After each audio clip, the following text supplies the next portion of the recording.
Hello, this is Jane Goodall. And first of all, let me say how honored I am to have been asked to share a few thoughts at this important event, the Unity with World Peace and Prayer Day. We're going through dark times environmentally, facing climate change and loss of biodiversity. And the tragedy is we brought this on ourselves by our disrespect of animals and the natural world. Unlike so many indigenous people who make a decision only after asking how it will affect future generations, businesses ask how it will affect the next shareholders meeting, and politicians ask how it will affect their political career. The explosive development of the human intellect is what makes us most different from other animals, yet it so often doesn't lead to wisdom. Isn't it crazy to think we're destroying Mother Earth, our only home? In materialistic society, short-term gain is so often seen as more important than protection of the environment for future generations. This is due to greed, ignorance, or necessity, because the really poor will destroy the environment simply to survive. I was born in 1934, loving all animals, and as a child I spent as much time as I could outside my home in England, watching the birds and the squirrels and the insects, fascinated by their behavior, climbing trees, loving to be up, feeling nearer the sky and the birds. And when I was 10, I decided I wanted to go to Africa, live with wild animals and write books about them. Almost everybody told me to dream about something I could achieve. We had very little money. Africa was far away, and I was just a girl. But my supportive mother told me that if I really wanted to do something like that, I would have to work awfully hard, take advantage of every opportunity, and if I didn't give up, hopefully I'd find a way. And I did. Amazingly, I got the chance to live with and learn from the chimpanzees, our closest living relatives, in the forests of Tanzania. I learned a lot about them, and the study is continuing 60 years later, and we're still learning new things. But I also learned during my months in the rainforest about the interconnection of the plants and animals living there, and how each one had a role to play in the glorious living web of life.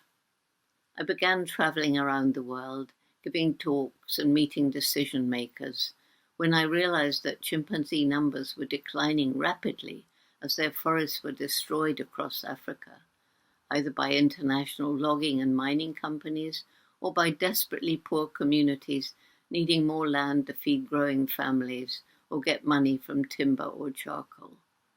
That's when I knew how important it is to end poverty, in our case, through community-led conservation, helping villagers find a way of living without destroying their environment. More and more species of animals and plants are disappearing around the globe because of human activities. In fact, we're in the middle of the 6th great extinction. In addition, billions of farm animals are crowded into unbelievably cruel factory farms to satisfy people's need for cheap meat.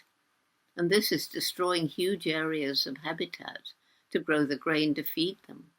And this, along with the use of chemical pesticides and herbicides in industrial agriculture, is killing insects and other animals and also killing the soil itself.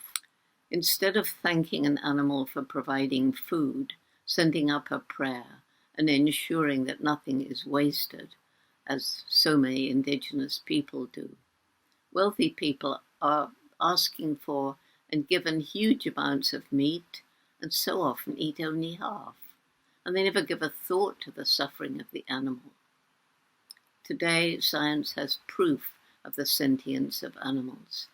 We humans are not the only beings on the planet with personalities, minds, and emotions. From apes to rabbits, cows to chickens and octopuses, animals are shown to have an intelligence undreamed of by Western science even 10 years ago. Now we know that every one of the animals whose habitats are being destroyed, who are being hunted for sport, who are being bred for food or for exotic pets, who are being used for medical research, all of them are individuals with personalities, minds, and above all emotions similar to ours, including feeling fear and despair. And they all feel pain. The scale of animal suffering is almost unimaginable. Yet how few people hear how they are crying out for help, pleading for understanding and compassion. Too few people are listening, and even fewer are helping. And as well, it's not only nature that's being destroyed, whole cultures are disappearing as the people's territories are taken over for logging, mining, and yet more concrete towns, cities, shopping malls, and roads. And as cultures vanish, so too their sacred sites, those places where people connect with the natural world, with the Creator, the Maker of heaven and earth, with God. There are places in the rainforest in Gombe National Park where we are still studying the lives of chimpanzees, places where I feel a close connection to a great spiritual power. I feel a sense of wonder and awe at the beauty of Mother Nature. I've been told that an impressive 80-foot waterfall was once a sacred site for the local Waha tribe, but the people were dissuaded by well-meaning missionaries from joining their elders, who used to gather there once a year for now forgotten rituals. The missionaries didn't understand that the people were only paying tribute to God, and now the last of the elders has died. But I feel the power of that sacred site.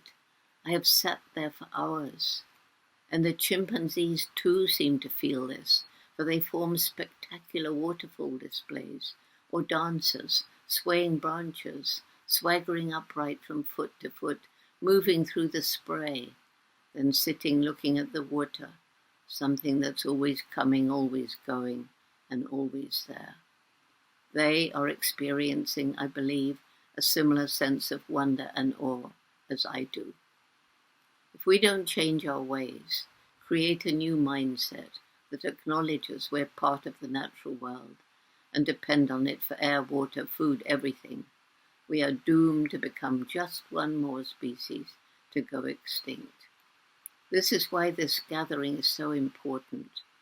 Finally, the world is listening to the wisdom of the indigenous people, who for thousands of years have been the wise custodians of the land. And this ancient wisdom, together with new scientific innovations, can help us once more live in harmony with Mother Nature, can help us to heal the harm we have inflicted, slow down climate change, rescue animals from the brink of extinction. The 21st of June is a day when I hope that people of all religions and beliefs from all around the world will join together to pray for an end to racism and discrimination, to pray to end the suffering of people and other animals, especially those afflicted by violence and war, to pray for a better, kinder, and more peaceful world. Thank you.